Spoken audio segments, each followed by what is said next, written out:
Hello and welcome to Geology, a channel dedicated to making concepts in biology simple, easy to understand, and interesting. This video is part 5 of our series on the human skeletal system, and in this video, we are going to explore the girdles.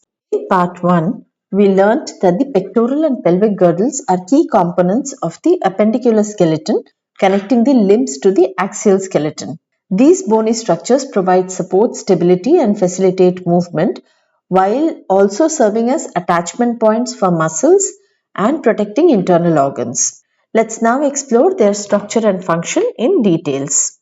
We will start with the pectoral girdle or the shoulder bone. This slide shows the anterior and posterior views of the pectoral girdle.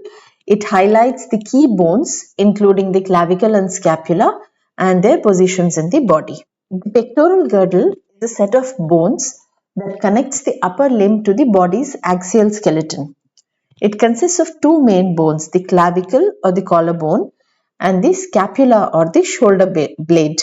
So, clavicle is an S-shaped bone that connects the sternum or the breastbone to the scapula.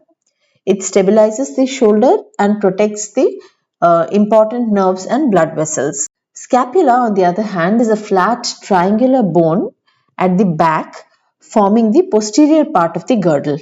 It has a shallow depression called as the glenoid cavity, which forms the shoulder joint by connecting with the head of the humerus, which is the upper arm bone. On the scapula, there is a ridge which is called the spine, and at the end of the spine, there is a bony projection which is known as acromion, which forms the acromioclavicular joint along with the clavicle. Let's see the three main functions of the pectoral girdle. Number one, the pectoral girdle holds the upper limbs in place and allows the muscles to attach to the bones. It provides structural support for the arms, enabling efficient movement. Number two, the pectoral girdle contributes to the wide range of motion of the shoulder, especially due to the ball and socket joint formed by the humerus and the scapula. Number three, the clavicles help to absorb shocks to the shoulder area, protecting the delicate structures around it. Let us now see the structure of the hip bone or the pelvic girdle. The hip bones, also called as the coxal bones, are made up of three fused parts. First one, ilium, which is the largest uppermost part which forms the hip.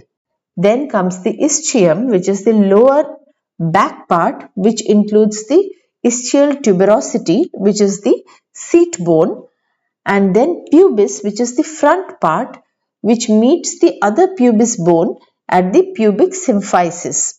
The acetabulum is a cup-shaped depression where the femur or the thigh bone fits in to form the hip joint, and the obturator foramen is a large opening between the pubis and ischium. It is covered by a membrane and it is also protective in nature. Obturator foramen also allows the passage of nerves, blood vessels, and muscles from the pelvic cavity to the lower limbs. In this slide, we see the rotating view of the pelvic girdle, showcasing its structure and key components from different angles. Hope this brings clarity to your understanding. Now let's see the functions of the pelvic girdle. So the pelvic girdle provides essential support by bearing the weight of the upper body when standing and walking. It also offers protection to the vital pelvic organs such as the bladder and reproductive organs. Additionally, it allows for leg movement and forms the hip joints, enabling efficient locomotion. In females, the pelvic girdle is wider to accommodate childbirth, ensuring a smooth delivery process. This slide displays a detailed image of the pelvic girdle alongside an X-ray video, providing a clear view of its structure. The X-ray highlights the bones of the pelvis.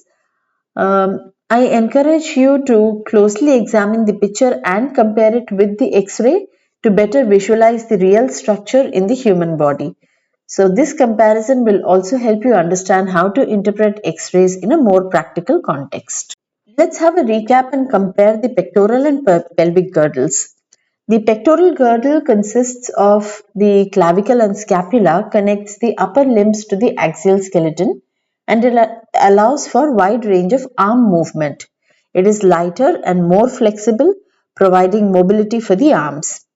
In contrast, the pelvic girdle, made up of two coxal bones, connects the lower limbs to the axial skeleton and is designed for stability and support. It bears the body's weight, protects the internal organs, and has a more rigid structure, especially in females for childbirth. So that concludes part 5. If you missed it, don't forget to watch parts 1, 2, 3, and 4 on my YouTube channel Givology by Sanchita. Stay tuned for part 6, which is coming soon. And thanks for being a part of this journey. Stay tuned for some amazing content ahead.